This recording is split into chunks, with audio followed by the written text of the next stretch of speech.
What's up, guys? Welcome back. This week, I'm going to try something a little bit different. As many of you know, or maybe you don't know, I just got back from the Matterhorn Fit All Ivy Showcase that was in Florida, and it was just such an amazing event. So I want to take some time to review it a little bit and share some of the awesome content that I got from that event from a bunch of different people that I met when I was there. What I knew from talking to Ryan Willsie that organized the event is that they centered this thing around education, which is exactly what stood out to me about the event and why I'm really excited to bring you guys the content that I have from these people that I was speaking with. It was high-end hockey, which you guys would expect from showcases and tournaments that I'm sure most of you have either been to or will go to at some point. But the big thing here is that it was very high character. It was extremely professional. It was very high academic achievers. And it was coaches who cared about development and sharing real conversations and real information about what the development path looks like for so many of these players that are trying to find their way. And like I said, I've been to so many showcases, I've been to so many tournaments, and there was a moment very early on when I was at this event in Florida that I kind of took a step back and was just kind of reflecting and looking around, and it was truly different, and it was actually something that moved the needle for players, and not in the sense of being a big exposure piece, though it was, not in the sense of it being the best tournament ever, and it was still a really good showcase. Like the quality of games were really high end, but more so in that the information that these families got to listen to, the input that they got to hear from these Division I coaches, from these schools, and from the people that were involved in the event was just really high end information for them to learn from. And it was just super in line with how we structure the podcast and what we hope to do with sharing information with you guys. So I was very impressed with that, and it really made me excited about what we have coming up. With the NCAA eligibility change over the last year, there's a whole new development landscape. Everything is kind of shifting. And, well, maybe not a whole new development landscape, but everything is really shifting around this rule change. Players have more options, different options. There's a lot of confusion about where they should go and what they should do. And this is from conversations that I have with players, with parents, with a lot of families.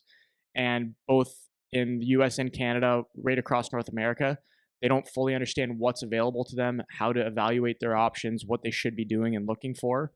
And I just think there's a really big opportunity for exactly what, I've been talking about with whether it's this event or just through the podcast, is just that education piece. We want people to learn about their options, about what they can be doing, about what they should look for. And that doesn't mean that there's a right answer, because there's not just one answer. It means that you have a lot of options and you have to figure out what is best suited for your individual situation. But one of the key things that is important is that you actually know the information on where you could go, what you could do, at least to the best of your ability. Taking part of this really helped me to understand and realize that a lot of these showcases that maybe in the past, or I guess any tournament in general, you look at it as it's not really that useful for the players. It's kind of a money grab. It's not really worth the time and energy. And there's showcases like this all over the world that I hear about kids going to all the time. And this is just a different focus. It's about learning. It's about understanding options, talking to people within the industry, and getting a good grasp on all of these things that I just talked about. So as part of this Matterhorn Fit All Ivy Showcase, what they've been doing in Florida, we're now extending that up into Canada, and they're unveiling the Matterhorn Fit All Path series. And this is going to be an event that's in Western Canada. They're going to have it in Calgary. There's going to be a Quebec event in Montreal, and then there's going to be an Ontario event, and that's going to be in Windsor. So we're going to be hosting the Matterhorn Fit All Path Ontario series. And what we're going to do is try to join these NCAA schools and OHL teams. Out west, they're going to be doing the Western teams and the Q. In Quebec, they'll have some of the Q teams there from the QMJHL. So they're going to be representing the CHL at these three events. And we're going to kind of try to combine that with the NCAA so that we can educate players and parents and families on what exactly they're looking at over the next few years. So with a lot of these kids at the U18 level, for example, just because that's something I'm in right now, they're trying to evaluate where they should go in these kind of gap years, between the draft and maybe making a CHL team. So there's a lot of information to be shared, and it's great for the players and the families to have a chance to hear it from the coaches themselves, from the staff themselves, the scouts, and the people that work for these teams or for these schools that they might want to go to one day. So that's kind of why we're doing the event, and that's kind of why we're gathering this information. And I'm super excited to kind of lead this in the Ontario event space, because it just is that valuable for families to learn and understand from these resources that we have. So that's kind of where we've been and what we've been up to, and that's kind of what I'm excited about unveiling for you guys over the next several months. There'll be more and more information coming out about this. So with that, I had the opportunity to record a whole bunch of content with a whole bunch of different guests, and I'm going to start it off with one conversation that I really enjoyed with Brian Willsie. He leads the player development for the Colorado Avalanche, and he's actually from Guelph, not too far away from us here, which was interesting. So he played over 600 pro games and now works closely with a lot of players that are on the edge of making the NHL, working with the draft picks within Colorado. And he had a lot of awesome insights to share. We focus specifically about what development really is, between training and mindset and accepting roles and building trust with your coaches, and investing in yourself when nobody's watching, those types of concepts. I only had a brief time to talk with Brian. It was a busy weekend, and guys were running around trying to do a whole bunch of different stuff as a part of the event. But this time that I had with them was too valuable. I just wanted to make sure that I got something from as many of these guys as I could to share with you guys. So that's kind of how we went into this to start. So let's get into it. Hope you guys enjoy it.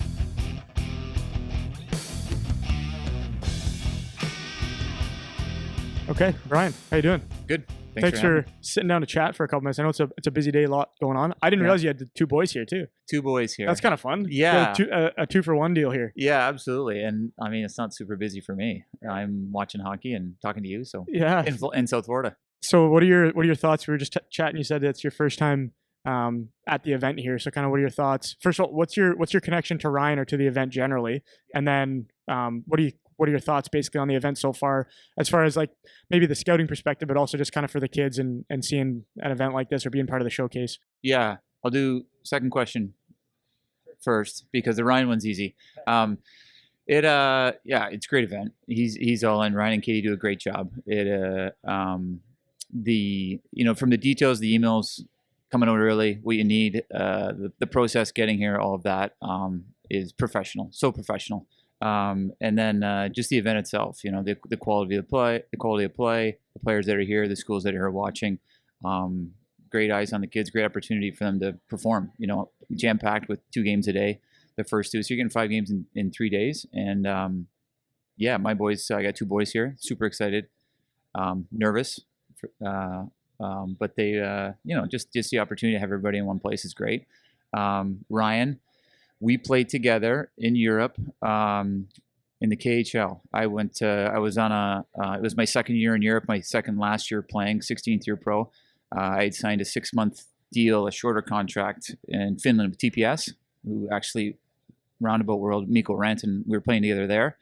But I couldn't start there until October because it was a shorter contract. The taxes were different, so they said you can go somewhere before that.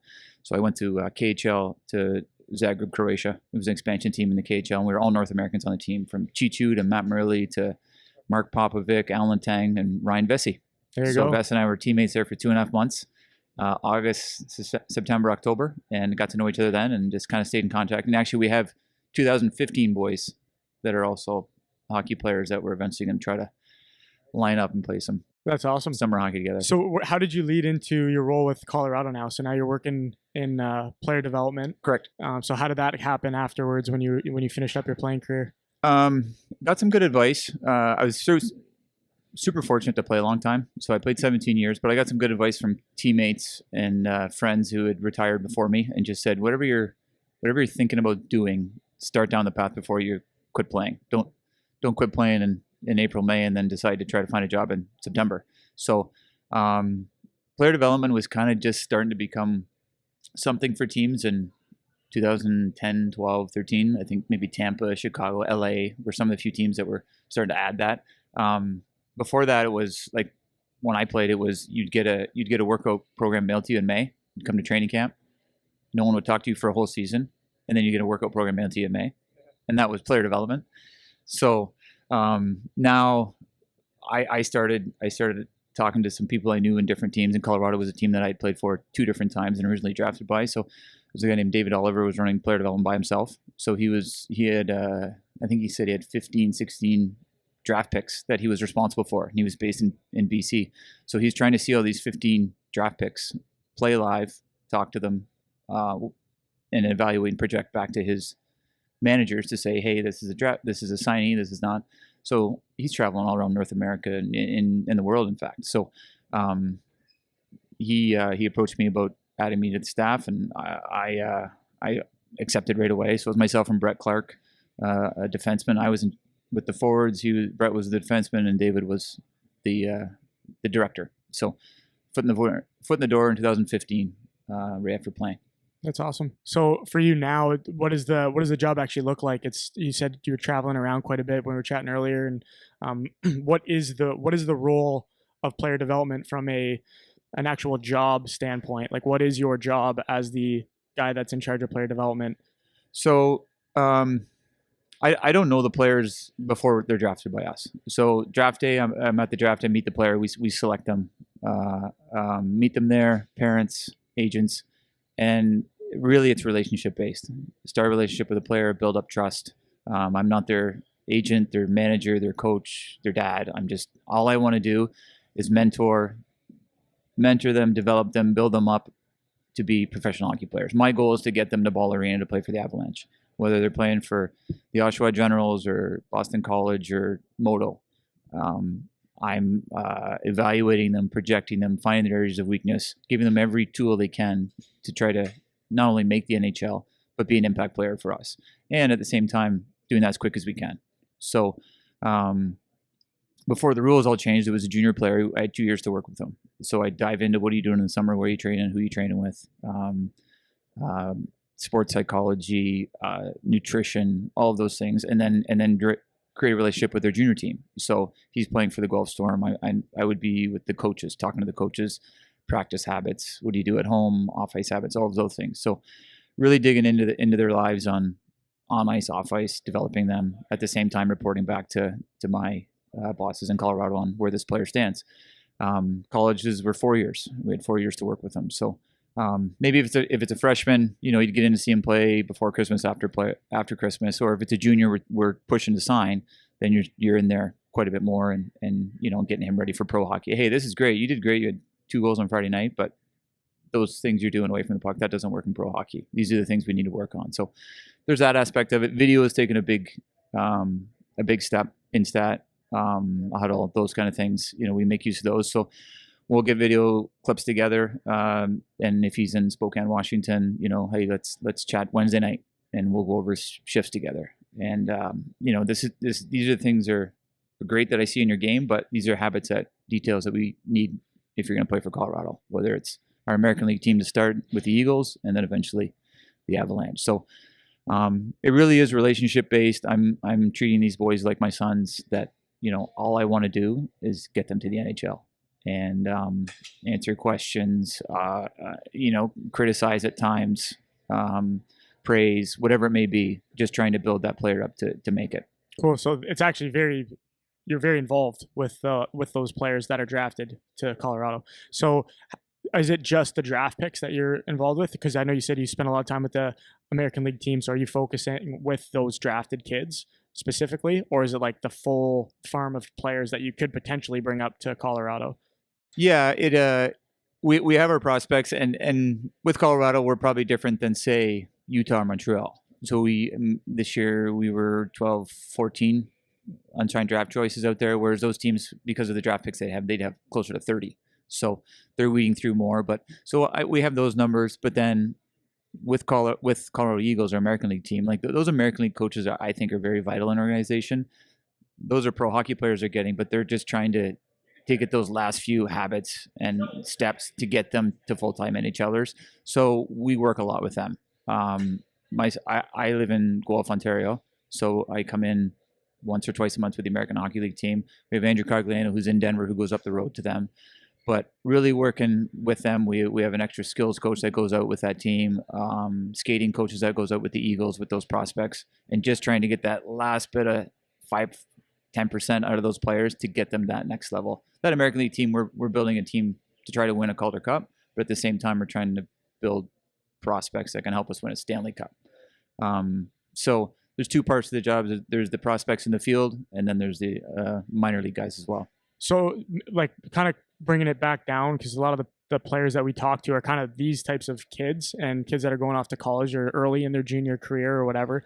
When we talk about development, this is like one of those terms that kind of means everything and nothing depending on how you're talking about it. And so from your perspective and your opinion, when we're talking about development, people are saying, you know, you got to make sure that you're developing. You got to make sure that you have a development opportunity. And what does that actually mean for a kid that is, let's say, around the age of some of these kids here, like at 2009 and older? What does that actually mean, and what does that look like from your perspective if you had to kind of give some advice on what that actually is? It's a great question, and there's probably 100 different answers to that. And I may have a different answer in a year from now, and I probably would have a different answer a year ago, because we're in the business of always trying to find new and better things to keep enhancing our department. I think it really comes down to investing in yourself. Like, are you obsessed with it? Are you doing everything you can to make yourself better? You know, are you listening to podcasts? Are you reading books? Are you working on your craft? Are you shooting pucks in the driveway? Are you leaving no stone unturned? You know, and we maybe have one of the best players in the world at that with the Avalanche and Nathan McKinnon.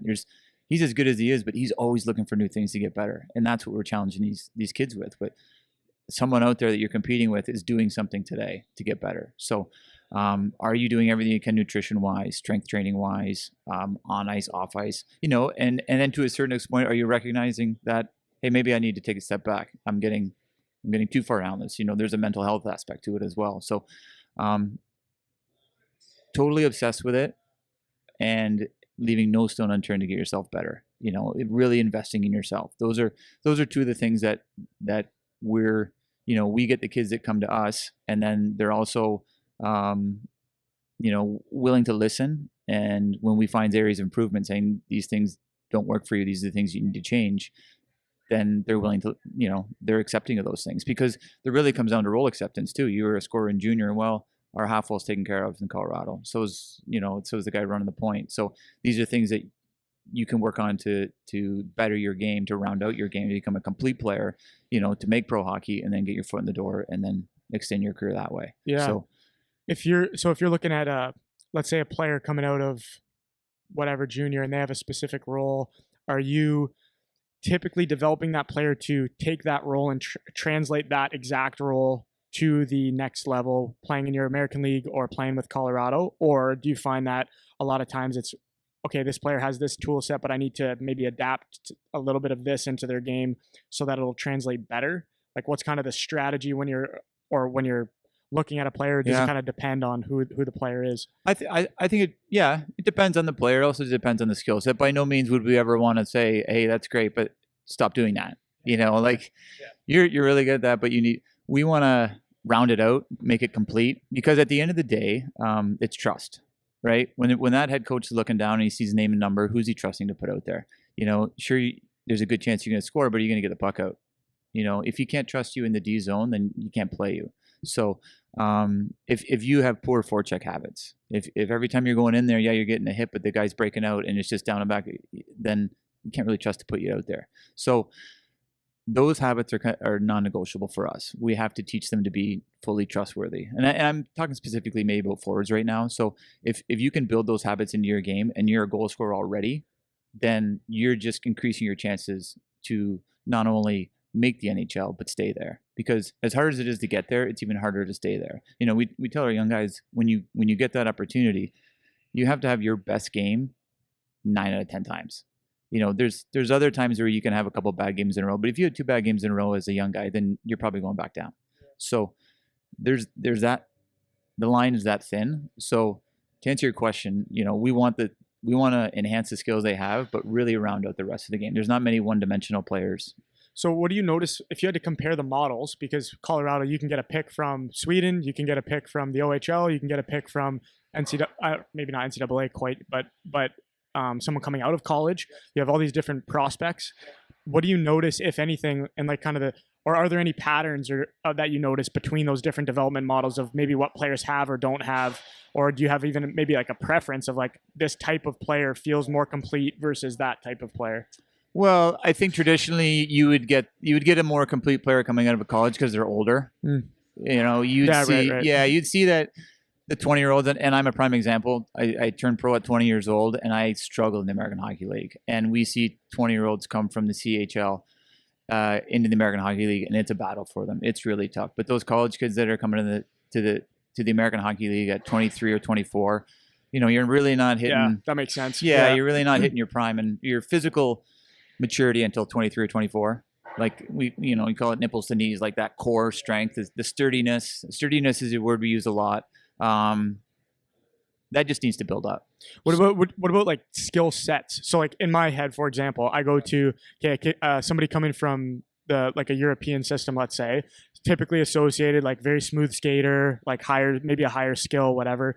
A college kid might be more mature, like a more mature game, a harder game, a faster game, and then maybe a kid from major junior, if they're a high end player, maybe like a little more flash or that high end capability. So is there anything you notice like that, or between the player coming out of each different kind of system that stands out to you? Yeah, I would say there's maybe some trends there, but there's always the kids that buck the trend, you know. And I would say we're not a team that looks specifically for one place or the other. You know, we've drafted in Europe and had great success. You know, Mikko Rantanen out of Finland, obviously, comes to mind. But it's not.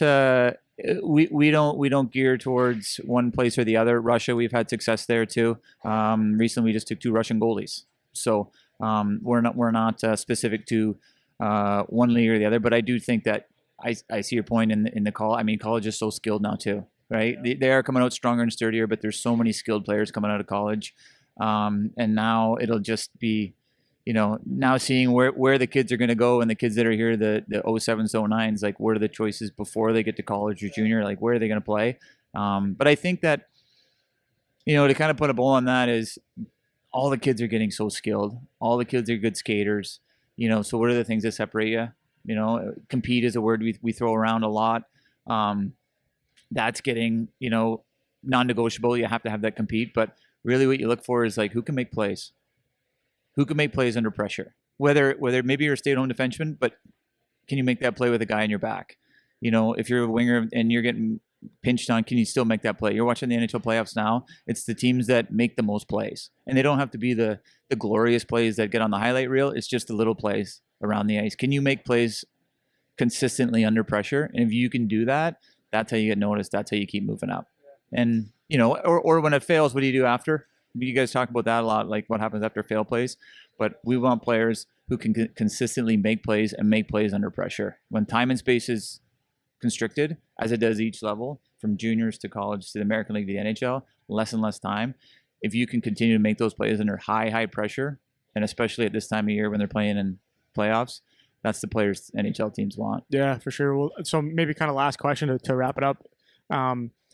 This doesn't affect you so much being at like the next level with the NHL, but a big theme here has been the eligibility rule change, and a lot of players are kind of questioning, you know, where is the place I need to be if you're not one of those top end guys. You know, if you're a high end player and you have an opportunity to go to the CHL or NCAA, either way, like you're a high end player. But if you're a guy that maybe is going to have to slug it out for a couple years and kind of find their path, a lot of them are real concerned about where to go, where to be, and what's the right move. From your perspective, coming from maybe like a higher level, what are your thoughts around that, on what players should be thinking on where they should be or trying to get to, kind of thing? The simple answer is go where you're wanted. You know, you have a coach that really resonates to you and your parents and can see something in you, then that's where you're going to develop the most. Ultimately, you want to be in a spot, and there's that word again, you want to develop. You're going to develop better in a place you're more comfortable. And that is where you're excited to go to the rink every day. You get it with the coach gets you. And I think that, you know, too much of the time, players and families chase the Levi sticker of going, I got to play in this program. We got to play in this program. We got to go here. We got to go there. You go where you're wanted. Don't force yourself into somewhere where you're not wanted. Is the piece of advice I would send. And with 2 boys in that kind of window, that's what we're looking at. You know, go where you wanted, and in a place that you are comfortable, and and can develop the best. There is an element. I say it to my boys, and I learned it from a coach I had. Was it's great to be uncomfortable. It's great to learn how to be comfortable in an uncomfortable situation. That's great for your development.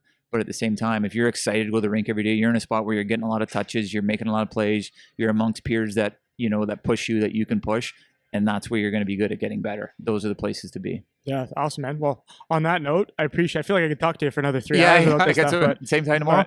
Seriously. But enjoy watching your boys, and I'm looking forward. Maybe I'll see one of them up in Guelph. I didn't realize you guys are that close until we started talking today. So awesome. Thanks for sitting down, man. Appreciate it. Thanks for having me. Okay, thank you.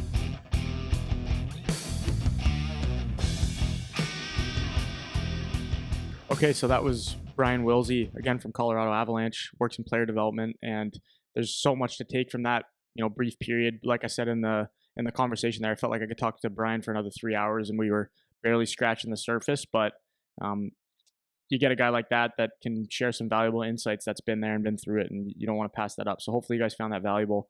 There was two things that kind of stood out to me in that conversation, talking with Brian, and the first one. When we were talking about what a good development model looks like, and maybe where you should be, or where you should look at playing when you're kind of in that weird in-between stage for a lot of these players that are kind of through their draft year, or not quite ready to jump to an OHL team or go to school. And he said to go where you're wanted. And from a development perspective, if that's the number one thing that you're prioritizing is your development, I can't agree with that anymore. I say that to players all the time, is going to a place where you're going to be a go-to guy, feel comfortable and confident, and grow your game. So that was one. The second thing that he talked about, and this is kind of a standard thing we say all the time, is everybody is so good now that you really need to find something that is going to separate you. So, how well can you actually execute and make plays with the skill that you have? Those kinds of concepts those were two big things that I pulled out of that little conversation I had with Brian there. And those are two things that I want you guys to kind of walk away with, because I think they're very valuable. It's super easy to, within both of those points, I guess, it's super easy to just chase higher levels, higher teams, better leagues, more exposure, whatever that means. But the real growth actually happens when you take control of your day-to-day. So what you have in front of you today, whether it's on a AAA team, a prep team, whatever situation that you're in, and what tools you have available, whether it's a workout, a practice, a skill session, whatever, how well do you actually take control of that and own that? And that might mean, in certain contexts, accepting different types of roles. It might mean building trust with your coach as a primary goal or a primary focus. It might be putting in extra work that nobody sees or pays attention to. Like, those are things that can really contribute to your development. And development, again, in the context of the conversation that we were having with Brian, is you prioritizing becoming the best player that you possibly can. That's different than playing at the highest level that you possibly can, or being on the best team that you possibly can. Sometimes they work together, but sometimes they're different. And it's important that you try to prioritize that piece of what Brian was talking about, if development is the key goal that you're looking at. So with that, I thought that was kind of a great conversation to lead off the content that we got at the Matterhorn Showcase, the All Ivy Showcase in Florida. It was an unbelievable event, and it was awesome that we got a chance to take part of it. And we're super excited to build the same kind of thing in 2026 at the All Path Ontario Showcase in Windsor. So we're going to have that in May. We'll have more details announced, and more information will keep coming out about this as you guys, or as the event gets closer, I should say. So if you guys want to learn more about that, you can go to matterhornfitevents.com, and you'll be able to see all of the different events they have coming up, the Western, the Ontario, and Quebec events for next year. They're going to have the All Ivy Showcase going again as well. So I know a lot of you guys are listening from all over, so maybe you can find one that best suits you. But for us in Ontario, that's what we're going to try to do. We're going to bring together top players, top coaches, decision makers in the space that can really provide legitimate value to all of the families that are participating in the showcase, to learn about these different paths and what's available. So we should have a really good mix. If the All Ivy Showcase is any indication, we should have a really good mix of players from all over North America. And it was pretty incredible to see how many of these players came from all over the place, which was cool. So whether you're a high-end player or even a coach that works within one of these organizations on the OHL side, on the NCAA side, if you guys want to be involved and be at the event, then you can reach out. You can either reach out to me, or you can reach out to Ryan through the Matterhorn Fit social media, whether it's on Instagram Obviously, for us on Instagram as well, you can try to contact us there too. So those are some ways that you can learn a little bit more about it, whether you're a coach or a player. So if you want to be a part of it, just stay close. Like I said, you can follow our channels and we'll have more information up as we get closer to it. So that could be the PowerTech channel, that could be the BioSteel Sports Academy or BioSteel channels, and the Matterhorn Fit channels. Usually on Instagram is where we're most active, but you can find us on YouTube and all that stuff as well, as you guys know. So that's where all the information is going to start to be posted. So if you want to get on the list early, there's some registration lists there as well. There's information there for coaches too to register and all that stuff. So we're really excited about this. This is awesome. So this is going to be the first of kind of a series that I do over the next few months with some of these people that I had conversations with that were super valuable. And some of them are shorter. The episodes are probably going to be a bit shorter, but hopefully it's something that you guys can take some valuable information out of. So thanks again to Brian for taking some time to be on the podcast. And this is the first of a bunch that I'll have coming out, which is awesome. So we'll see you guys in the next episode. And let us know how you liked this kind of content. This is a little bit of a different episode than we would normally do.